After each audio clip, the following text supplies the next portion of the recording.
میں نے یہ جملہ سنا ہے کہ کسی شخص نے اپنے بیٹے کو کہا کہ میرے مرنے کے بعد ملے گی،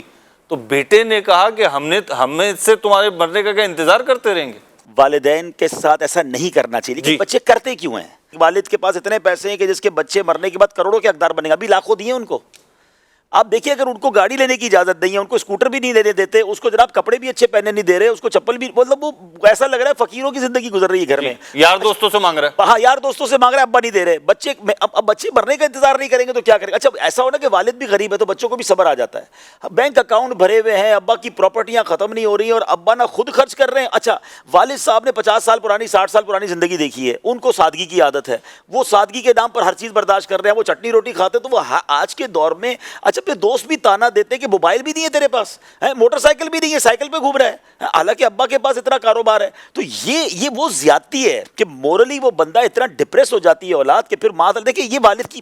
آپ اولاد پہ خرچ کریں نا، سب سے بہترین صدقہ کہا گیا۔ مجھے بتائے جو والد اپنی اولاد پہ خرچ کرے گا وہ اولاد کب چاہے گی کہ والدین مرنے کا میں انتظار کروں، ان کی وراثت ملے؟ آپ کو اگر مرنے کے بعد بھی تو انہی کو دینا ہے نا، جی جانا ہی آپ نہیں بھی دو گے، اچھا آپ ناراض کر کے بعد میں بھی ان کو ملنا ہے، جی زندگی میں خوش کر کے نیکیاں کمائیں نا، اپنے بچوں پہ خرچ کریں، انہیں مکے مدینے لے جائیں، حج کروائیں، عمرے کروائیں، اگر اللہ نے دیا ہے۔ خرچ کرنا نہیں ہے اور کہ اولاد ایسی باتیں کر رہی ہے، تو یہ دونوں پہلو بڑے غور طلب ہیں کہ بعض اوقات اولاد، یہ میرے حساب سے جو غلط اولاد ہوتی ہے نا، جس کی عادتیں خراب ہوتی ہیں، اب جس کے نشہ کرنا ہے، جوئے کھیلنے، اس کو کروڑ لاکھوں روپے چاہیے، وہ ایک رات میں اڑا دیتا ہے، اس کو والد روک کے رکھتا ہے اور وہ والد سے لڑ رہا ہے تو اولاد غلط ہے۔ لیکن اگر والد اولاد پہ خرچ ہی نہیں کر رہا، ہم نے دیکھے ہیں مہروز بھائی، یعنی حیران ہو جاتے ہیں بچوں کے حالات دیکھ کر، اور باپ ہے کہ خرچ ہی نہیں کر رہے، اکاؤنٹ میں کروڑوں روپے ہیں اور اولاد کو جو ہے وہ پیٹرول کے، کہتے ہیں ہم نے بنیان پہن کے کاروبار کیا تھا، ہم جناب 50 پہ سفر کرتے تھے، تم کو کس بات کی گاڑی چاہیے، بس گھر کے نیچے سے تو بس جاتی ہے۔ ارے ابا جی بھائی ابھی زمان اگر آپ کے پاس نہیں ہوتا تو ہم صبر کرتے نا، تو یہ بھی تو نہیں ہونا چاہیے۔ والد صاحب ہمیشہ اپنی پرانی باتیں کرتے رہیں گے، بیٹا ہمارے زمانے میں یہ ہوتا تھا،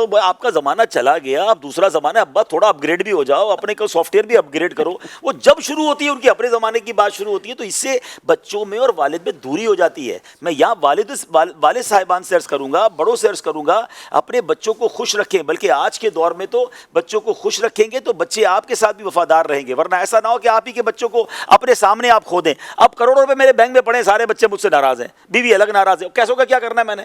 بھئی انہی کے لیے تو کمایا تھا نا، تو خرچ بھی تو کریں ان پر۔ بعض والدین تو زیادتی کی یہ انتہا ہے کہ اس کی شادی ہو گئی ہے، مگر وہ اپنی بیوی پر بھی باپ سے پوچھے بغیر 1 روپیہ خرچ نہیں کر سکتا، وہ جیب میں چھپا کے مٹھائی لا رہا ہے۔ یا اللہ بھائی اب بیوی لایا تو مٹھائی تو کھلائے گا نا اس کو، وہ ماں کہہ رہی مٹھائی کیوں لے کر آ گیا اس کے لیے؟ تمہارے ابا تو کبھی نہیں لاتے تھے ہمارے لیے۔ اب اس زمانے میں کوئی چیز اگر نہیں آئی ہے تو وہ اس زمانے میں بھی نہیں آئے گی، تو یہ بھی ماں باپ کا الگ معاملہ ہے۔ آپ اپنے بچے کو تھوڑی سی اسپیس دیں، اگر شادی کی ہے تو اس کی زوجہ ہے، اس کو زندگی کے کچھ حسین لمحات تو گزارنے دیں۔ وہ ایک ایک کہاں جا رہے ہو، کہاں آ رہے ہو، رات کو لائٹ کیوں جل رہی تھی، ارے بھائی اس کو اپنے کمرے میں وہ اپنی لائف تو گزارے۔ یہ بہت بڑا ایشو، اگر ظلم کی بات کی جا رہی ہے، آپ نے بالکل صحیح کہا کہ ہم ہمیشہ والدین کے حقوق پر بات کرتے ہیں، مگر ماں باپ کو بھی سوچنا چاہیے، اور پھر خرچہ بھی نہیں دے رہے۔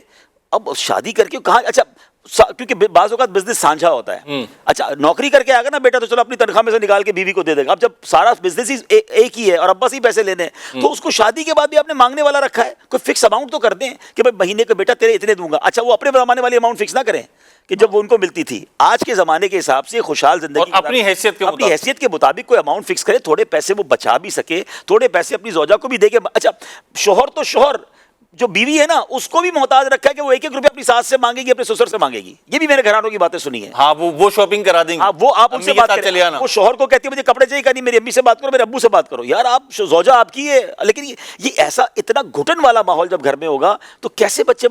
اچھے ماحول کے ساتھ رہیں گے اور پیار بڑھے گا؟ کہ بے شک ہم والدین سے بات تو کر رہے ہیں کہ وہ اچھا سلوک کریں، پیار دیں، اسپیس دیں، لیکن اولاد کے لیے عرض یہی ہے اور شریعت بھی یہی کہتی ہے کہ اگرچہ والدین ظلم کریں، ہم نے ان کے ساتھ اس نے سلوکی کرنا ہے، ہم نے ان کا ادب بھی کرنا ہے۔ کوئی یہ نہ سمجھے کہ جناب آج یہ باتیں ہوئی ہیں تو ہم لڑائی شروع کر دیں، آستینیں چڑھا لیں۔ ماں باپ کا ہم نے ہر حال میں ادب کرنا ہے۔